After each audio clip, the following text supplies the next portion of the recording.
welcome to the DR Sports Transfer Show, where we're going to be covering the latest news, rumours and everything else from the football world. Is your club going to get an Ornstein bomb? How many here we goes are we going to hear from Fabrizio Romano this January? Make sure to stay tuned every weekday for all the latest football news here on DR Sports. What we're going to be talking about today, we're going to be talking about how the January window is going to shape up for which team you support. Today, I'm joined by Christian. How you doing, mate? Happy New Year. Good, man. Happy New Year. Thank you for having me. Thank you very much. And we're going to start, actually, with Arsenal, with your club. So I've been doing some research into how the window could shape up for Arsenal. And it's looking like, more than anything, that Arsenal, you're mainly trying to scour world football for more young prospects, apparently. So you've signed 16-year-old Victor Osimhen and Ecuadorian twin brothers Edwin and Holger Quintero in the of pre-contract agreements to join once they turn 17 in the summer, or sorry, once they turn 18. But you're also apparently monitoring Jeremy Jacquet from France, 20-year-old centre-back. So yet another centre-back that you look to be monitoring. But it seems to me that Mikel Arteta is looking at signing younger players. Yeah, I think they're always in the market for some shrewd business. I think we saw Christian Mosquera, 21 years old, absolute steal from La Liga. So any young defenders like that, I think they'll be looking to get in. And to be honest, recruitment at Arsenal in terms of defensive areas has been brilliant. So yeah, look, I trust Arteta and I trust Berta in terms of defensive cover. I think the more interesting with Arsenal here is keeping an eye on the outgoings, because obviously Lewis Skelly and Nwaneri haven't had the most minutes that they would have wanted in the first kind of six or so months of the season. And according to The Athletic, several Premier League clubs are starting to look at a proper eye on these two. And Arsenal don't want to let them go, be reluctant to let them go. But do you think there may come a case where they may ask to leave in January to go for further minutes, or stay at Arsenal and kind of try and compete for that Premier League title? It's possible. I think Miles Lewis-Skelly will have enough minutes for his age this season. But with Ethan Nwaneri, I think, we don't really know as fans what went on in the club, but there was a general vibe that he was promised more minutes in the 10 position, which is where Arteta likes him. And he was, that was his position growing up. But it's not really happening. In the game against Aston Villa, he wasn't even in the squad. But when you've got a deep squad that is, one of the best in Europe, this is what happens. When you're an 18 or 19-year-old kid, it's going to be tough. Eze's come in the summer and he hasn't had minutes. He didn't come off the bench in the Brighton game nor Aston Villa. So you're going to have to wait for your opportunity. And if that means going out on loan and, proving yourself, getting some experience, then that's what it means. William Saliba went out on 2 or 3 loans before he came back and kind of turned into the player that he was. So, if it does happen and Ethan goes somewhere else, and you just got to take that chance, relish take the moment, prove that you can be a top player in this league, and then maybe you can come back and do it in Arsenal's first team. Sometimes it's the best route to go, isn't it? And obviously on this transfer show, we take in the news from some of the best sources there are. So obviously Arsenal best sources, you've got Gunnar Blog, James McNicholas, Charlie Watts, Hand of Arsenal and co. But in Italian media, it's been reported that Italian clubs seem interested in Gabriel Jesus. But as we discussed yesterday in the 5 p.m. show, Arsenal can't really lose him, can they? I think he'll be an important player between now and the end of the season if he stays fit. Ask any Arsenal fan. We all know what a player, and Man City fans, to be honest, what a player Jesus can be in terms of a footballer. Maybe not the best goal scorer, which you can argue is kind of what Arsenal need right now. But if you're asking him to come off the bench for 15, 20 minutes and change the game, hold the ball up, produce a moment of magic, he can definitely do that. So I personally would want to see Jesus stay at the club, but I think as a market opportunity for other clubs, it would be a good move. And in terms of the value you can get for Gabriel Jesus, he's injury prone. So maybe in January, if he, can stay fit, you might be able to get the most money for him. But personally, I'd like to see him stay at the club. Yeah, and also if he wants to get in the World Cup squad with Brazil for the summer, I think he needs to know he's got to play minutes. If that's at Arsenal, it's Arsenal. If not, he might go elsewhere. But another London club, who apparently are going to have, well, according to The Athletic, may have a bit more of a low-key window, is Chelsea. Now, Chelsea they're certainly having a season of football, but how to describe it that's another story. But so according to The Athletic, They're not intended to be busy, and additions to the first team squad are not expected. They're monitoring Jaquet like Arsenal are, but their biggest priorities are trying to resolve the futures of Alex Disasi and Raheem Sterling, obviously who've been left out the senior squad all season. There's apparently a League One side, as in French League One, have inquired about Disasi, but Chelsea want either domestic loan or a permanent sale because they can't loan any more players out into European clubs in January because they filled that. So each club gets 6 slots to loan players outside England, and Chelsea have filled all those up. There's also some news on Tyreek George, who's obviously been subject to a lot of interest from Premier League sides and Champions League clubs around Europe. With Chelsea sources also saying that Philip Jorgensen wants to move to get more first-team football, the second choice goalkeeper, but Chelsea do not want to change their options in the position. Is it the right decision for Chelsea, it seems, to not really make any changes? Obviously, they inquired about Semenyo and they decided not to pursue, aka he said no. Is it the right decision for them not to really change anything in the market? I don't think so. For January? I think they desperately need players. I think that left wing is still a problem. It depends what they're going for. If you ask Chelsea fans, do you want to challenge for the league title or are you happy with top 5? That defines this conversation. If you're happy with top 5, maybe Garnacho and Gittins and these kind of guys are good enough. If you want to win the league, they're not good enough. You're a United fan. You know what Garnacho is. He's not a title-winning player that's going to start week in, week out. Maybe as an impact player at times. And I think the same on the other side. I look at players like Pedro Neto, even João Pedro. Estevao, I think, is going to be a star, but he's still, 18 years old? I think there's still a quality issue in that front line. Cole Palmer's, for me, their only actual world-class attacker. And even then, he's not had a good year. Exactly. Injuries have obviously played a massive part in that. So I think there's still work to do. And how much have they spent? Nearly £2 billion. It's crazy that we're sitting here saying they've only got one world-class attacker. Like it shouldn't be that way when you've got that kind of firepower in the market. So that's a question for the hierarchy at Chelsea, I guess. For sure. But do let us know in the comments, Chelsea fans, United fans, Liverpool fans, any fans, what you want to see your team doing in the January transfer window. And if you feel that no business might be the best business at all, who knows? But another club, obviously, who I think a lot of the January transfer window is going to be circling around this club is Liverpool. So, according to pretty much all of the main sources of Liverpool, so you've got Paul Joyce, Dominic King, James Pearce and co. It seems like Liverpool are so very still interested in Mark Guehi. I mean, you all know what happened in the summer with Mark Guehi. But according to The Athletic, Liverpool do not expect Palace's stance of keeping him for the rest of the season to change in January. But Liverpool have the freedom to react in the market if they need to, but will likely stick what they have in defence. But there was something that will be worrying them. Is it's also come out in the last week or so that Barcelona are one of the clubs keeping on close tabs on Guehi with an eye on the summer. Club sources, they are monitoring the Crystal Palace 25-year-old England international because obviously it's Barcelona. They like a cheap deal at the moment because their finances are still up and down, to best to say the least. But Mark Guehi will be on a free. Do you think Liverpool should try and force another move for Guehi in January rather than wait for the summer? Without a doubt. And if so, are they not even going to get him in the summer if he's got kind of the pick of the bunch? Without a doubt, Liverpool should be going for Mark Guehi. He wanted to join in the summer. But let's be honest, the vibe around Liverpool in the summer was very different to the vibe around Liverpool now. Yeah. Everyone, big time. A lot of people have touted them to walk the league and look at the signings and Isak and Wirtz.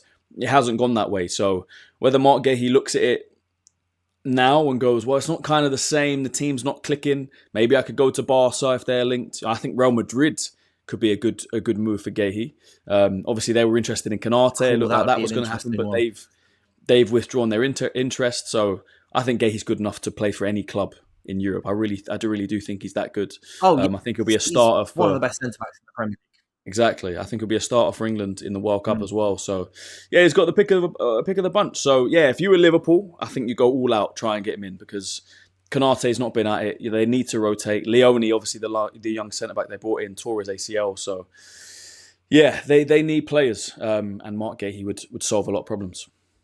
According to Conor O'Neill of The Athletic, this is to stay with Liverpool, is obviously so they were linked with Semenyo when the whole Salah outburst started. Obviously, whatever club under the sun is linked with Semenyo. But according to The Athletic, Liverpool do not expect the Egyptian attacker to leave in January. So in that case, there wouldn't be a space in the squad to fill. And obviously, the other piece of news at the moment is on Harvey Elliott. So Harvey Elliott moves to Aston Villa, and I think at the time, everyone goes, very, very good move from him for Liverpool and for Aston Villa as well. Great young player, not quite be able to make it through at Liverpool, considering all the attacking signings they're bringing in. But it's just not worked out. He's barely been in a squad. So according to The Athletic, a decision needs to be taken over Harvey Elliott's short-term future. The loan he's got at Villa does not include a recall clause, so it's not as simple as Liverpool just decided to bring him back and ending what is described as a nightmare move. Villa will also have to pay a termination fee to terminate the loan early. So kind of he's stuck in a bit of a kind of rock and a hard place, isn't he? Especially if Salah's not leaving. Yeah, I like Harvey Elliott. I think he's a good player. I think he can definitely be a good squad player. I think Villa, from the outside, it almost looked like the perfect move. He'd get more minutes. He can make an impact, kind of maybe prove himself at Villa. But I just think maybe Villa have taken that next step up to be in a club that's not quite challenging for the title, but they've got a lot of quality. You think of Morgan Rogers in that team. Tielemans has been brilliant this season. McGinn, Onana, they've got a lot of quality. So whether you play him kind of in the 10 or you play him on the right, I don't know. But I know he is a good player. I think there is a Premier League team that he could start for. Maybe it is more of a Brentford's. Maybe it is more of a Palace. Maybe, but I like. This is the problem: is that he actually can't go on loan again because he's had minutes with Liverpool and Villa, so he can't play for a third club this season. So he might just have to stick it out and see what happens. But Man City, obviously, the big news: Semenyo's going. So the deal, apparently, according to Ben Jacobs and many other reports, the deal is expected to be completed as soon as today, January 1st. So it could be done by the time you're watching this video. Who knows? The 60 plus 5 million quid, just the final details to work out. That's done and dusted. Semenyo is going to be a Manchester City player. But beyond Semenyo, City's heavy spending last January and in the summer, as part of their whole squad refresh, meaning there's not expected to be much activity at the Etihad in terms of incomings. Stefan Ortega and Calvin Phillips, they're both in the 25-man Premier League squad, but they don't even... Calvin Phillips not been in a squad this season. Ortega even as well. Obviously, with Trafford and Donnarumma both in the squad, they'd look to be probably going out in January. And Oscar Bob has offers to go out on loan from several clubs, both home and abroad, with Dortmund reportedly being interested and monitoring his situation very closely. I don't know what you think about Oscar Bob, but I think he's a quality young player. And I think maybe with Semenyo coming in, he has to go. I think he's a good player. I remember the game against Newcastle. I think he came on De Bruyne. It was De Bruyne's first game back maybe a couple of years ago, and he scored a brilliant goal. And I just thought, there's so much quality in this guy. I've seen City fans talk about Oscar Bob as, he's going to be not the next best thing, but he's going to be an impactful player for City. But they've got so much quality in front of him. It's kind of a similar situation to Ethan Nwaneri at Arsenal, where it's like, we respect you. We think there's a player there. But maybe not right now. You're not going to be first choice, so you might have to take your time and get minutes where you can. And also with Norway going to the World Cup, he's going to be in that World Cup squad. So he's going to go and play minutes and go to the World Cup with Norway. 100%. He's good enough to get minutes somewhere in the Premier League for sure. Oh yeah, for sure. Or even if it is out in the Bundesliga and he goes and shines a light and goes to the World Cup, and then maybe he can go and get his big move if he plays well in the World Cup. Obviously playing with Erling Haaland week in, week out in training, everything. But Manchester United, this could be an interesting one. Obviously, you might be able to see the United badge there. They are prepared to be active in the January market, although incomings are only expected if they're able to accelerate the signings of long-term targets. So obviously, United's top targets are in midfield in Wharton, Belieber, Anderson, with Anderson, according to The Athletic, according to Laurie Whitwell, Anderson being our first choice target, which in my opinion, the correct decision. So the club are ready to act if needed. And also, United have been linked with Al Hilal's Ruben Neves, obviously former Wolves player.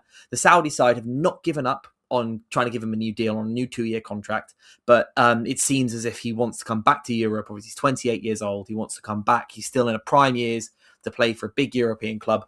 And reports say he'd be available for around 15 to 20 million pounds. Although wages obviously could be an issue because he's on a very lucrative contract at Al Hilal. And even if he was to drop it, it will probably still be maybe something out of United's wage structure in order to get him across the line. And then as for sales, United don't intend to sell any first team players in January unless replacements can come in. So the two big departures, possibly Joshua Zirkzee and Kobbie Mainoo. They're the only two players who realistically could be leaving the squad. And both of them, the club have said flat out, we're not doing anything before AFCON. So obviously, once players come back, maybe Zirkzee will go if they can get a new player in. Maybe Mainoo can leave on loan to Napoli, who reported very interested in him until he comes back. But that is just a case of United's window probably won't kick into gear, if anything, until after AFCON. So that basically the last week of January, if anything at all. Yeah, I don't know yeah, yeah. if you feel that Mainu should push for a loan or if he should stay, because he was due to start and then he got injured. I know. Kobbie Mainoo is a top quality player. I don't think there's a football fan out there that doesn't rate Kobbie Mainoo. I think a lot of fans, unfortunately, rate him more than the manager does. So I think as an Arsenal fan, he should be getting more minutes for Man United. And a shame, at a time Bruno Fernandes got injured. Such a shame that he goes and gets injured himself. So maybe a loan is the right move. I think he pushed for a loan, didn't he, in the summer, but it didn't quite happen. Amorim said he wants him. But look, if he's not getting minutes, he's like I said about some of these other players, he's good enough to get minutes somewhere else. So whether that's at United or not, it's still waits to be seen. But he's a top player. And with Xerxes, a decent player. I'm not sure he's Manchester United quality. He needs to go back to Italy. I'm not sure many United fans would be that upset if he left. And then especially after the last two performances, they might be bringing in. Oh, well, it was like obviously Elliot Anderson's top one midfield choice, but that's not happening until the summer, if at all. Yeah. And then Ruben Neves is available for like 15, 20 million, but then wages could be a problem. Yeah, Neves is one where I would like Neves. What he did in, I would like. Yeah, I like Neves as well. We know what he did when he was at Wolves. I haven't watched him. I'm going to be honest. I haven't watched him in Saudi. I don't know if he's still that same player. I assume he is. And if you get the Premier League version that we saw when he was in the Premier League of Ruben Neves, that would be a great addition to Manchester United. Yeah, and I think finally we're going to finish off with Spurs and some of the other news, because I actually reckon so after the Semenyo thing, the next deal to be completed will be Brennan Johnson. So according to basically everybody, Crystal Palace have agreed a £35 million transfer fee for Brennan Johnson with Spurs for the January transfer window, but he's not accepted it because he also has Bournemouth and Everton who are interested in him. And obviously, if Bournemouth are losing Semenyo, they're getting 65 million-ish quid in the bank. Maybe Brennan Johnson could be holding out for that. But then elsewhere, Spurs want to tie down Van de Ven to a new and improved long-term deal, which, as the Athletic comment, would be more important than possibly any new transfer in the January window to make sure. Because Van de Ven's, obviously, he had up and downs, but ultimately, when he's good, everyone knows just how good Van de Ven is. So that could be the most significant thing for Spurs fans to look out for, is seeing if they can tie Van de Ven down to a new deal. And as well, obviously, if you watch Spurs, you know they need a new midfielder. They need someone solid, they need someone reliable. Because even João Paulinho at the start of the season came in on loan, he did well, but it's kind of his form stagnated, dropped off. I don't know if he's got an injury or not.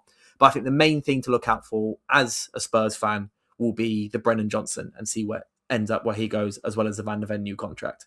Yeah, a bit of a shame for Brennan Johnson, because obviously he was at Nottingham Forest, got a big move to Spurs, and now it looks like he's taking a step back. A bit similar to, remember when Dan James, he went from Leeds to United? Yeah.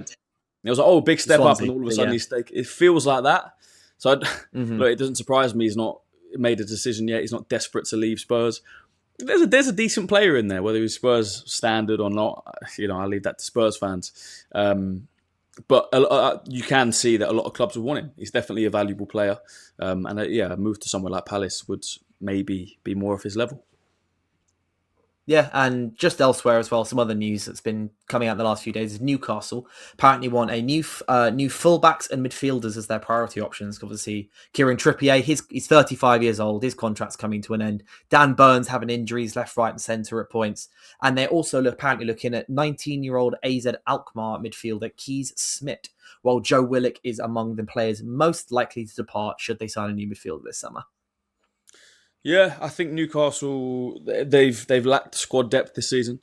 Defensively, I think they need to bring in a body or two, and they have the money to do so.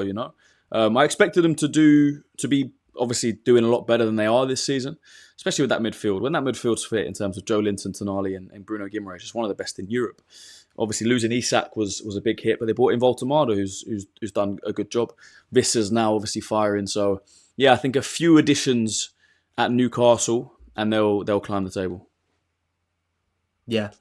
I mean, hopefully, it should be an interesting window. I do feel like some clubs may be saying, we're not going to do anything just because it's the easiest position to have at the start of the window. But there should be some things going on the line. Obviously, we talked about Liverpool need defenders. United need midfielders. Arsenal may need an extra auxiliary defender if you get any more injuries. Spurs need a midfielder. Semenyo, the deal at Man City should be completed. So, hopefully, there should be some fun stories to talk about this window. But thank you guys so much for watching. I want to let me know, in the comments what you think will be going on at your club. How do you want your window to shape up? Who do you think is the most likely transfer to happen at your club, or who's the most likely sale? But apart from that, thank you guys so much for watching the DR Sports Transfer Show, and I will see you soon.